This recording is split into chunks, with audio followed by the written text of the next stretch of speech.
Chamou o mestre Sala ao esposo e disse: todo homem põe primeiro o vinho bom, e quando já tem bebido bem, então o inferior. Mas tu guardaste até agora o bom vinho. E Jesus principiou assim os seus sinais em Caná da Galileia, e manifestou ali a sua glória, e os seus discípulos creram nele.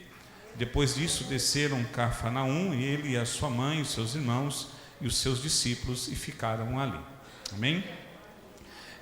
Esse texto é um texto bem conhecido da igreja, e ele é um texto importante, porque quando a gente vai para o Evangelho de João, a gente vai perceber que João tem a finalidade de mostrar Jesus como Filho de Deus, né?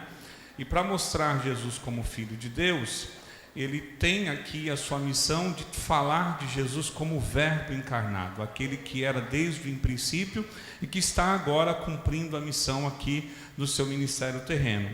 Ele é bem enxuto e ele é sucinto nos milagres, e ele coloca apenas 7 milagres de Jesus durante todo o seu ministério. E todos os milagres que João coloca, ele coloca e fala como sinais, né? E aí João organiza justamente esse sendo o primeiro sinal. Então todos os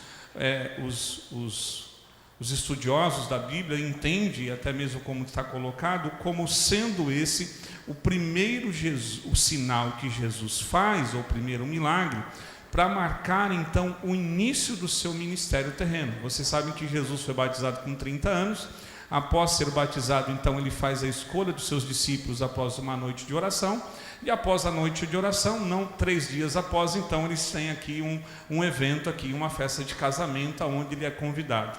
O texto ele é muito bonito, e esse texto é lido em vários casamentos, em vários eventos, né, de festividade, e ele traz aqui lições justamente sobre a família. E é justamente no meio da família, é justamente no casamento, é justamente no meio dos seus que Jesus então inicia o seu ministério e traz aqui lições assim importantes para a nossa vida. Porque quando a gente fala da família e quando a gente fala de casamento, a gente precisa lembrar que é na família e é no casamento onde se desenrolam os grandes dramas da nossa vida, né? Porque é na família que a gente vive e temos momentos de alegria, mas é na família que também a gente tem momentos de tristezas. É na família que a gente tem momentos de vitórias, de sucesso, de contentamento, mas também é na família que a gente vive as maiores dores, as maiores angústias, os maiores sofrimentos que a gente tem como ser humano. E é justamente nesse nosso lado humano, nessa esfera chamada família, onde tantas coisas acontecem, que Jesus então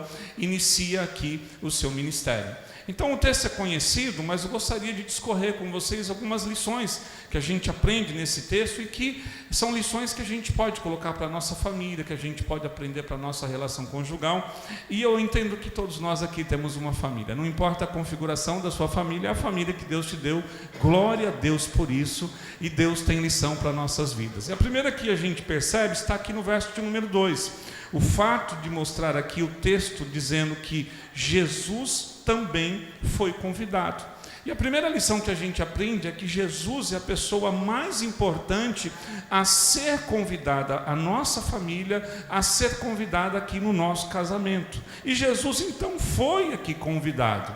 Jesus estava presente, e foi a sua presença, a presença de Jesus no meio dessa família, que justamente a salvou dos maiores desastres e dos maiores incômodos que surgiu, como a gente vai ver.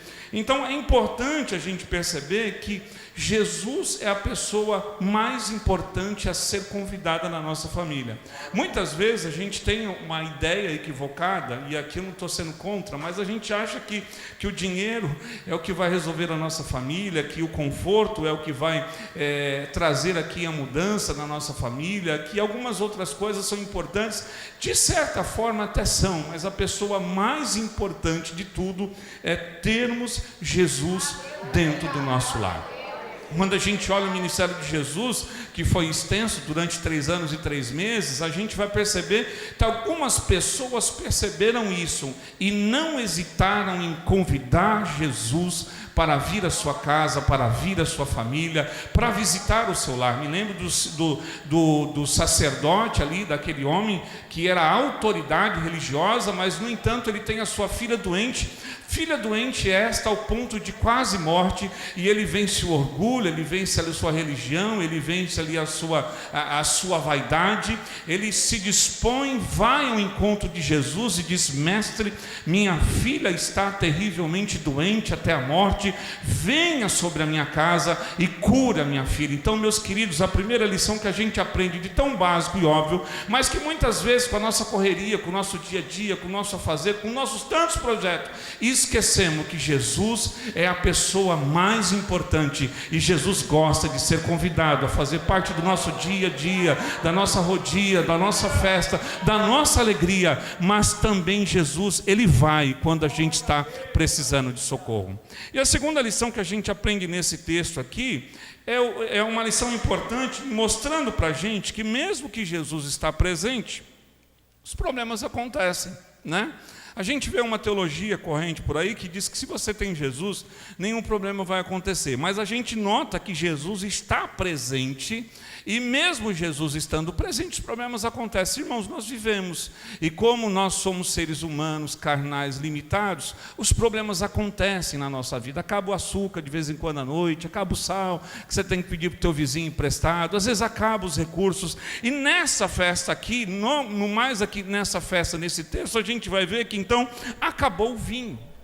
E acabar o vinho aqui é algo que a gente precisa ter no nosso coração, entendendo que todos os nossos recursos, eles são limitados na nossa vida. Às vezes a gente tem uma ideia de plenitude, de que nada vai acabar, de que nada vai faltar. Irmãos, falta dinheiro, às vezes falta tempo, às vezes falta saúde, às vezes acabam as coisas, que essa é uma marca de que aqui o vinho, que é o símbolo aqui maior dessa reunião, que é o símbolo da alegria, da plenitude, da festa, o vinho aqui acaba. E o vinho acabou, mesmo Jesus estando presente. Então a gente tem aquela ideia de que muitas vezes os amigos de Jó, os amigos de Jó visitam a Jó e eles têm uma teologia dizendo o seguinte: se tem algum problema acontecendo com você, você tem alguma coisa errada com Deus. Não, irmãos, o vinho acaba, as coisas humanas acabam, não tem água para todo mundo, às vezes falta recurso, às vezes a gente passa necessidade, porque mostra que nós somos finitos, limitados, e essas coisas acontecem.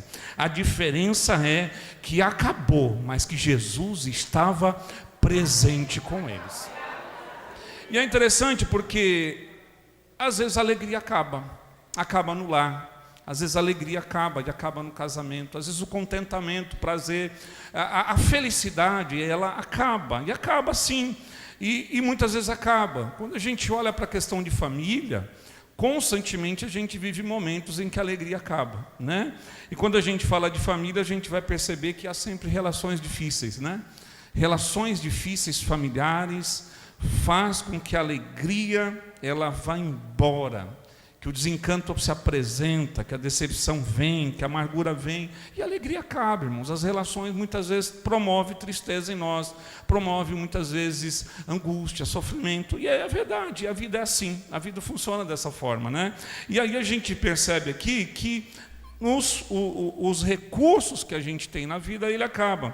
E nós vivemos momentos como esse, ou seja, nós vivemos momentos e tempos em que a todo momento tem alguma coisa espreitando, ou que vai acontecer, que ameaça a nossa alegria, e isso é uma realidade humana. Nós precisamos nos preparar para isso, nós precisamos entender que a vida é assim, nós precisamos entender que as coisas nem sempre acontecem do jeito que a gente quer. O vinho muitas vezes é limitado, mas Jesus está lá, nos dando força, nos dando graça, que é isso que é o mais importante da nossa vida.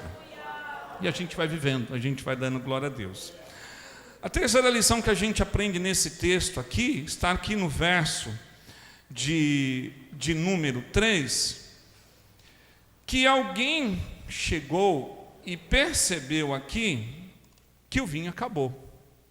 Alguém tomou conta disso. Imagine uma festa rodando, né? Festa de crente. E essa aqui marcou a ideia da festa de crente. Aqui é 7 dias de comida e de bebida sem parar. E ninguém está aqui prestando atenção, mas alguém olhou e prestou atenção. Acabou o vinho. Acabar o vinho aqui nessa cultura era algo terrível, principalmente para o noivo, porque na cultura aqui o noivo era responsável pela festa. O noivo era responsável de manter a comida à vontade, tinha que bancar e pagar tudo, e que se desse alguma coisa, principalmente se acabar o vinho, o ônus era do cara, inclusive até mesmo com reprimenda da família da noiva, dizendo: poxa, você está casando, está levando a moça para o casamento, e você não está bancando a festa. Então, a coisa aqui era uma situação muito constrangedora e passível de vergonha, mas alguém aqui notou justamente que acabou o vinho. E aqui é uma terceira lição que a gente precisa trazer para a nossa vida. Precisamos discernir com rapidez quando a alegria está acabando.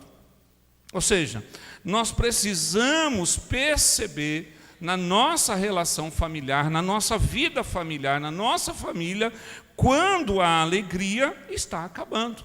E alguém notou isso e foi dizer justamente a Maria: o vinho está acabando. E aqui é uma lição importante para a gente, porque fala justamente de uma acuidade espiritual e discernimento que levou aqui a Maria a ter essa noção. Ou seja, o que é isso?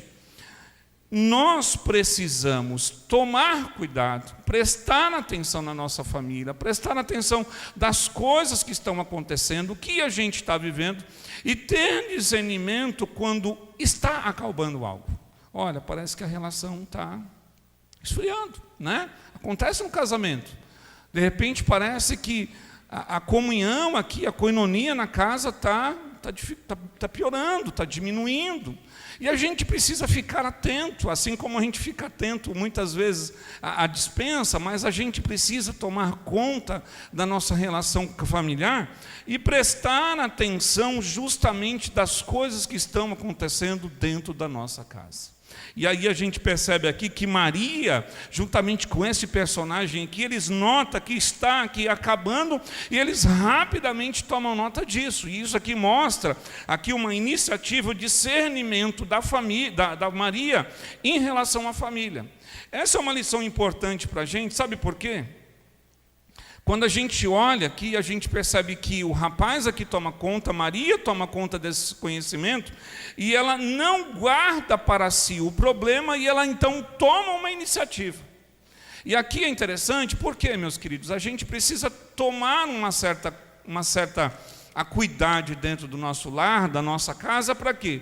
Para quando a gente notar um problema, seja ele na relação familiar com os filhos, seja ele na relação conjugal com o nosso cônjuge, seja uma questão dentro das nossas famílias, a gente precisa ter essa iniciativa pronta e correr aqui e agir em cima disso.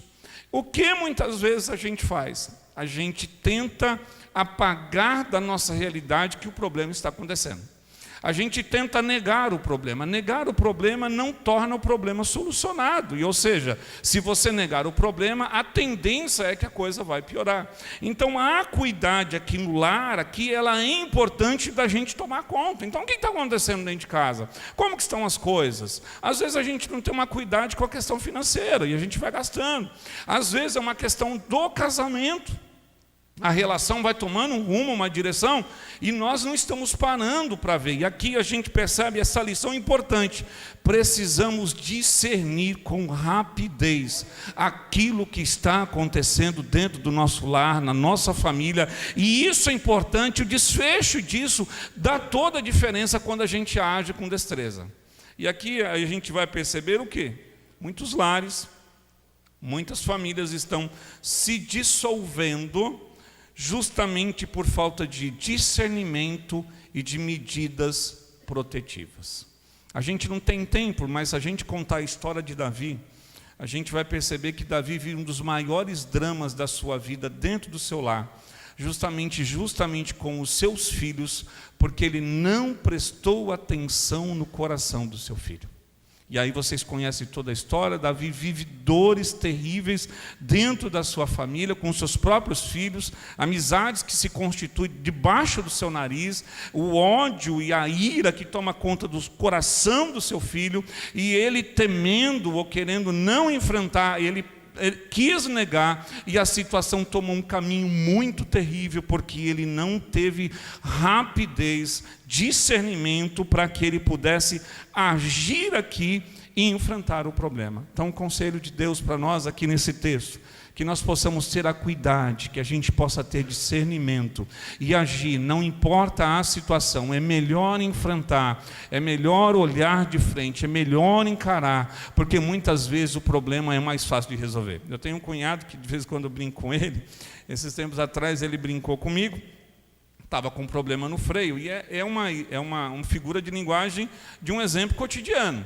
E aí eu indiquei um amigo meu mecânico, ele foi lá, e aí eu falei, e aí, deu certo? Ele falou, não, o mecânico disse que eu tinha que trocar a pastilha e era melhor já trocar o disco. Porque se eu não trocasse o disco, eu ia perder a pastilha e ia perder o disco. E aí, resumo, irmãos, sempre o brasileiro, né? Põe só a pastilha e está tudo certo, já vou sair andando.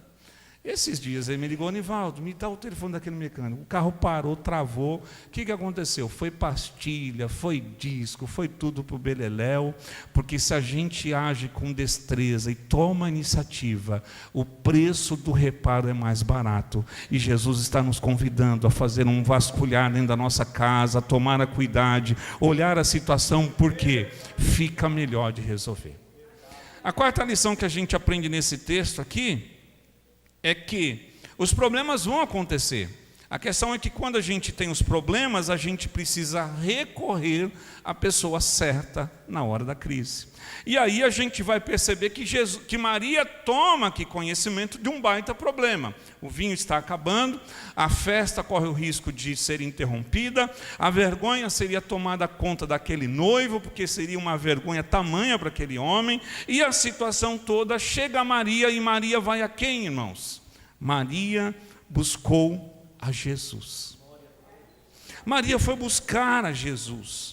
Maria foi ali buscar o conselho de Jesus. E aqui é um conselho para nós: os problemas acontecem, eles vão acontecer, mas a gente precisa buscar a pessoa correta. A pessoa aqui que Maria buscou foi Jesus. Por quê? Porque eles tinham um problema dentro de casa, e eles tinham uma dificuldade para acontecer, mas ela foi levar para Jesus a sua dificuldade. E isso aqui é emblemático para a gente, mostrando para nós que muitas vezes Deus prepara pessoas que são verdadeiros servos de Deus, anjos do Senhor, resposta de Deus, canal de Deus para nos abençoar, e nós precisamos buscar uma pessoa certa para recorrer. E Jesus é a resposta para a família. Se você me perguntar, Nivaldo, mas você não tem noção do problema familiar, você não tem noção dos meus familiares, você não tem noção da minha casa, do que é o casamento. De fato, eu não tenho noção, eu não tenho a dimensão disso, mas eu quero dizer para você que Jesus é a resposta para o seu problema, que Jesus é a resposta para a tua casa, que Jesus é a resposta para o teu casamento, que Jesus é aquele poderoso que, se a gente buscá-lo, ele move o céu, move a terra, ele usa pessoas, canais dele, e vai abençoar a tua casa. Ao longo da minha trajetória cristã, que não é muito longa, mas como é gostoso se encontrar Jesus através de algumas pessoas, através de uma palavra, através de um anjo, através de alguém que você não tem a mínima dúvida: eu me encontrei com Jesus hoje. E aquela palavra, aquele conselho, aquela orientação mudou minha casa, minha família, mudou o rumo da minha vida, porque Deus tem gente para usar, para abençoar a tua casa, para abençoar. Mas vai até Jesus e converse com Ele.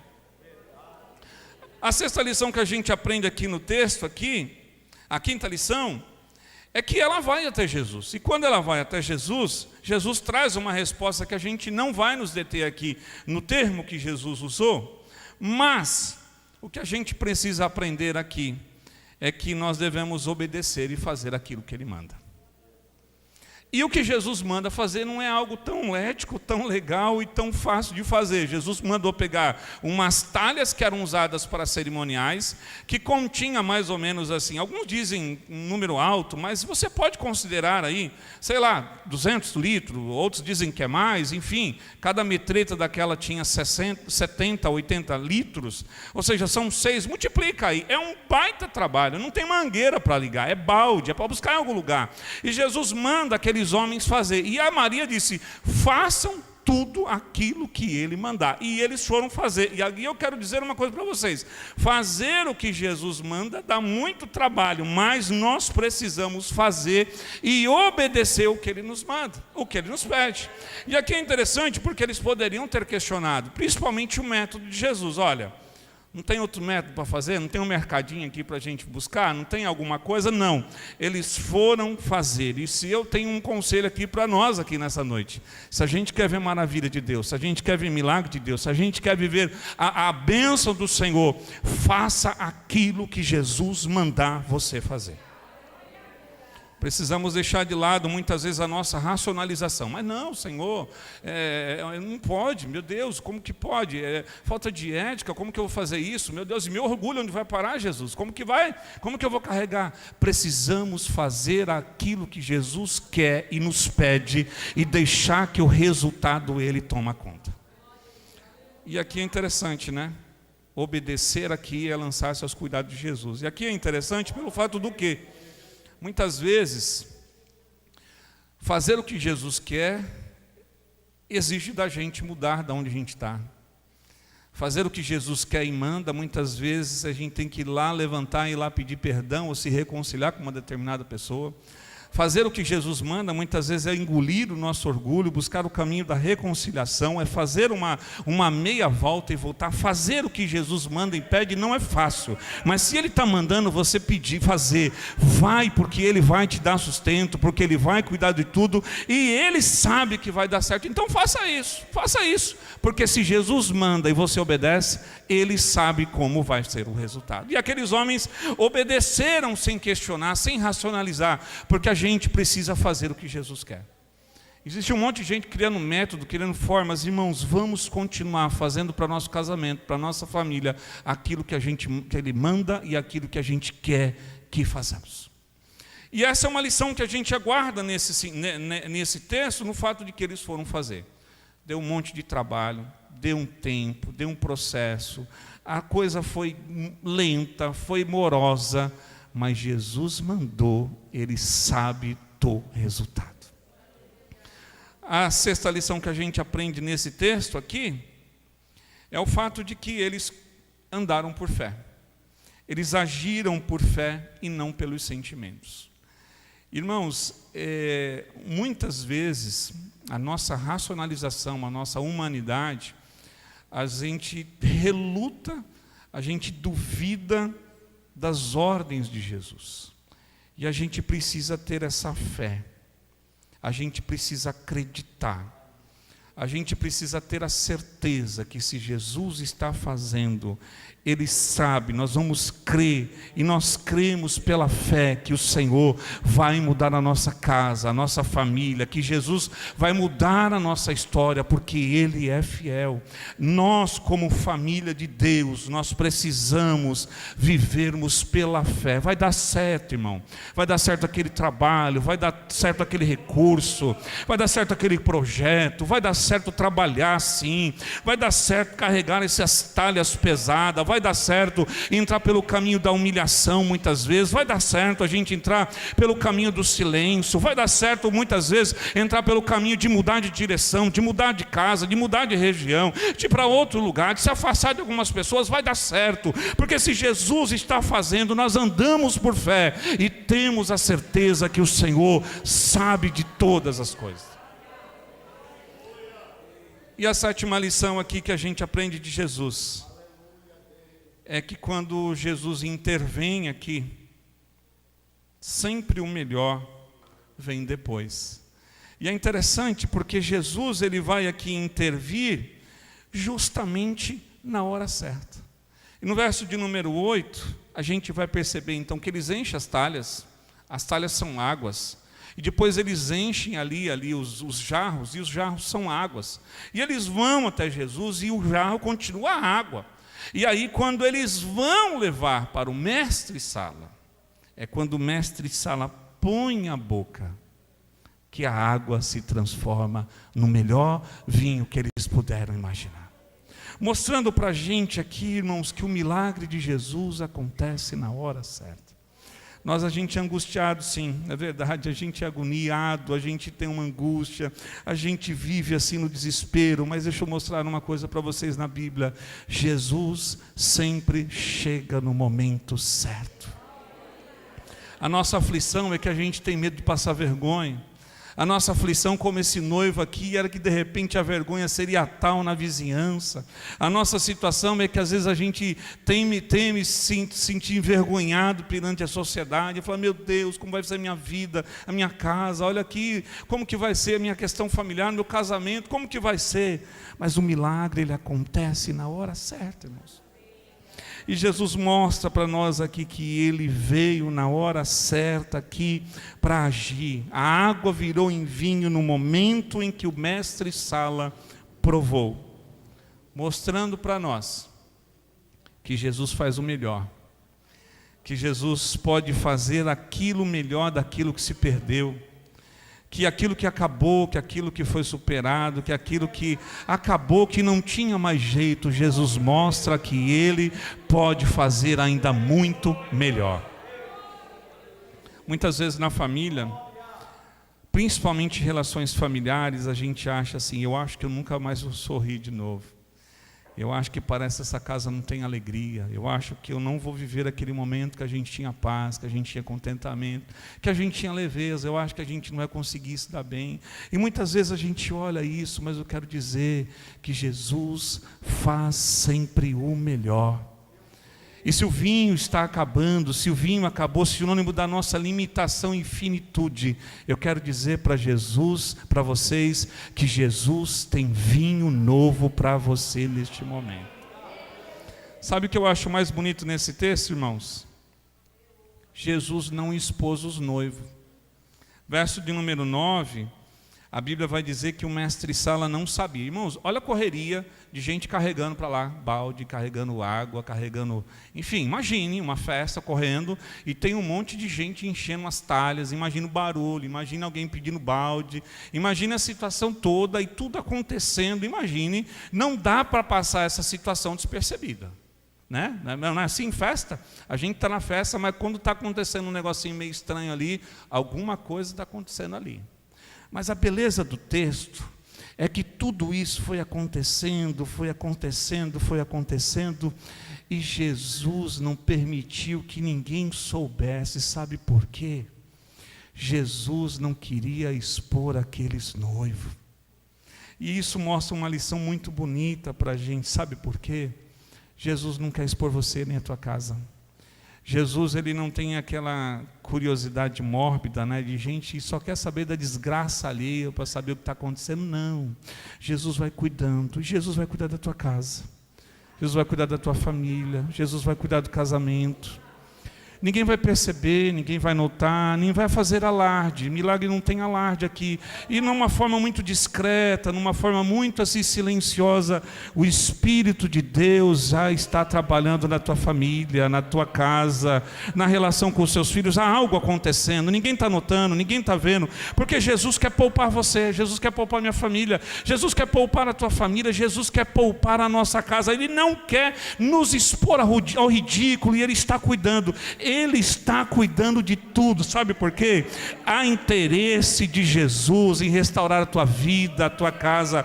Há o interesse de Jesus em fazer você viver a alegria de novo. Há interesse de Jesus você glorificar o nome dEle e dizer, vale a pena acreditar e confiar no Senhor. Valeu a pena convidar Jesus. Valeu a pena a gente chamar Jesus, valeu a pena a gente ter Jesus do nosso lado, valeu a pena a gente ter Jesus aqui conosco. O milagre está acontecendo, a transformação já está acontecendo, Deus está visitando o coração, Deus está visitando o interior da tua casa, da tua família. Fique tranquilo, casal, vocês não vão passar vergonha, Deus está cuidando de tudo e Deus tem vinho em abundância, alegria para vocês. Não se desespere, não se desespere, não tenha medo, não se desespere, Jesus está cuidando de tudo. E eu acho bonito o silêncio de Jesus, eu acho bonito o milagre silencioso de Jesus na nossa casa. Sabe por quê? Só aqueles trabalhadores sabiam, foi um milagre que aconteceu. E aqueles povo, aquelas pessoas puderam adorar, puderam festejar. E aqui eu encerro minha palavra nesta noite, mostrando para você que Jesus tem interesse na tua casa, tem interesse na tua família. Jesus tem interesse em fazer o vinho novo aparecer, brotar, frutificar. E o mais bonito aqui, para encerrar a nossa ministração nessa noite, naquela festa poderia faltar tudo, só não podia faltar Jesus. Jesus é o convidado ilustre. Ele era necessário estar naquela casa, ele era necessário estar naquela família. O resto é ineficaz para a solução, porque o imprescindível é ter Jesus conosco. Tem Jesus aí? Tem Jesus na tua casa? Tem Jesus no teu casamento? Tem Jesus na tua família? Se tem, é importante. Se tem, deixa eu dizer uma coisa para você. O milagre discreto de Jesus está acontecendo, e o mais bonito é que Jesus para tudo para que você volte a sorrir e se alegrar e multiplicar o vinho na tua casa. Diz para Jesus que está acabando. Diz Jesus aonde acabou a alegria. Diz para Jesus nessa noite aonde a alegria foi embora. Diz para Jesus aonde está doendo. Diz para Jesus aonde está você com medo de passar vergonha. Diga para Jesus aonde há o seu receio. Jesus está transformando água em vinho nesta noite, para que a alegria da tua festa, da tua família continue e o nome dele seja glorificado. Fará você voar ao encontro deste Deus e a vida desse sonho que move o céu. E o grão de mostarda virá